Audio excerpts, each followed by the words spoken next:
John Gotti, the Dapper Don, the Teflon Don, one of the most recognizable faces in the history of American organized crime. We all know his story. He took what he wanted and ruled with an iron fist. In 1992, he would be sentenced to life in prison for his crimes. What was John Gotti's prison stay like?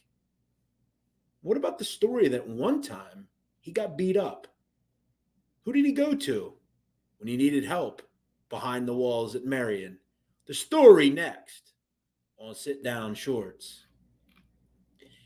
In 1992, John Gotti would have finally be taken off the street and given a life sentence for his crimes. He would trade in his $2,000 suits and his hand-printed ties for the denim and brown of prison garb in Marion. And it was testified by federal officials that worked at the police or at the prison that day was like a celebrity had walked through the door at Marion. Droves of inmates lined up to get a look at the larger-than-life Gotti. Many would say, we could do a favor for you. We're here. We love you. John Gotti would be rolled out the red carpet by most inmates. And in prison circles, he was a celebrity. But there's an interesting dynamic to realize. Marion Federal Prison does not have many mobsters, and John was pretty much on his own. He would consult and be seen at lunch real early in his stay with big-time people, including the leadership of the Aryan Brotherhood, Barry the Baron Mills, and Tyler T.D. Bingham. They would hold court at lunch and talk war stories, including business. And many believe that once Gotti came to Marion, the whole auspice of the Aryan Brotherhood changed their ways. They became more business-minded. They took people out when they had to with zeal, but they didn't drive that always. There was a new leadership. Barry Mills eventually would, quote, act like a godfather after meeting Gotti, and many believe he was influential in how Barry ran things. Now, long story short, one of the individuals that was in Marion at the time was an individual called Walter O. Johnson. Now, Johnson was doing a 10-year stretch at Marion for bank robbery. He was from Philadelphia and had committed multiple bank robberies in the 1st and 3rd districts, which are in South Philadelphia. Now, Johnson would go to federal prison, and many would agree that federal prison was the exact place for someone like Walter Johnson. He was once described by prison officials as the most dangerous inmate they'd ever come in contact with. He was said to be extremely strong, had hawk-like strength, and he was a lunatic and maniac.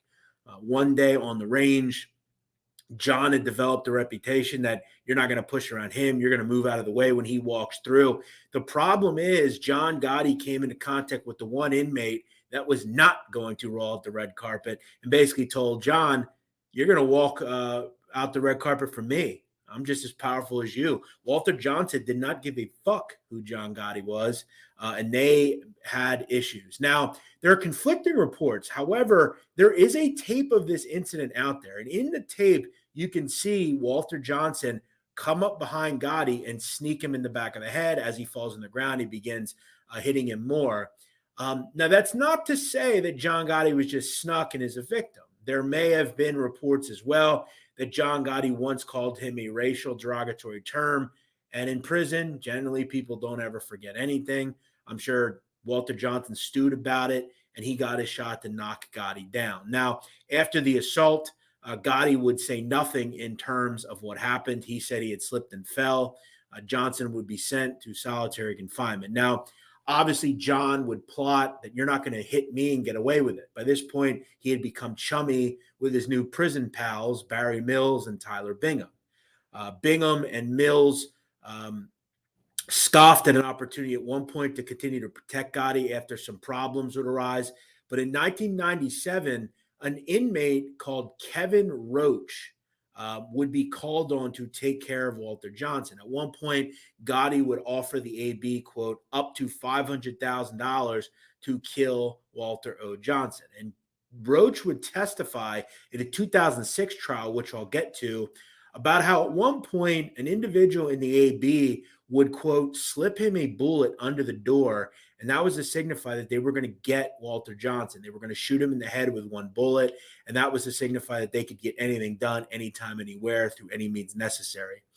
Eventually, obviously, the hit was never carried out and things would change. John Gotti would die in 2002 and Walter Johnson would be released from prison. Now, there is a sad story to connect to Walter Johnson. 4 weeks after Johnson's release in 2004, he would go to Washington, D.C. And just a month after the fact, he would attempt to rob a subway station by jumping over a turnstile. And a Washington Metro police officer pursued him. An individual, Marlon Morales, who was an officer for about a year, got into a scrap with Johnson. Johnson was able to wrestle his gun away and sadly shot Morales in the head. He died at the scene. There was a massive manhunt as Johnson fled to his old haunts of Philadelphia, where he would be apprehended. Just a few months later, Walter Johnson was convicted of murder and sentenced to life in federal prison, and he is currently, at 53 years old, still alive, and at the one place that can actually house him, Florence ADMAX, ADX, out in Colorado.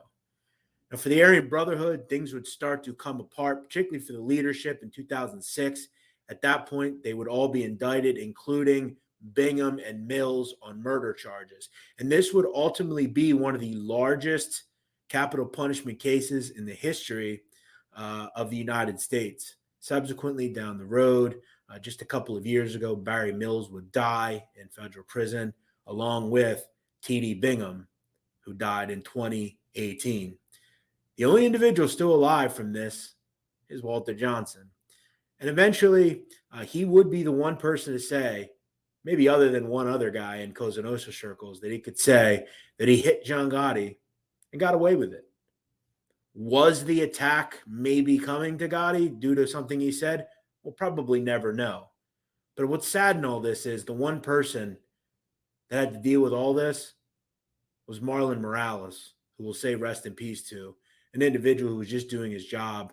Walter Johnson never should have been on the streets. Prisons were made for people like him. But at the end of the day, all the people talked about today, prison was probably made for. John Gotti once beat up and went to the AB for help. Next week on Sit Down Shorts, we'll get into another great Mafia topic. If you want more Mafia content, please check out our channel by subscribing and liking. And if you want even more, make sure you check out our biography show, The Sit Down, a Mafia history podcast where every week we take a look at an individual from organized crime throughout history. We've done great episodes on people like Tony Salerno, Chin Gigante, Tony Accardo, Paul Castellano, and Tony Corallo. Have a great day. We'll see you next time.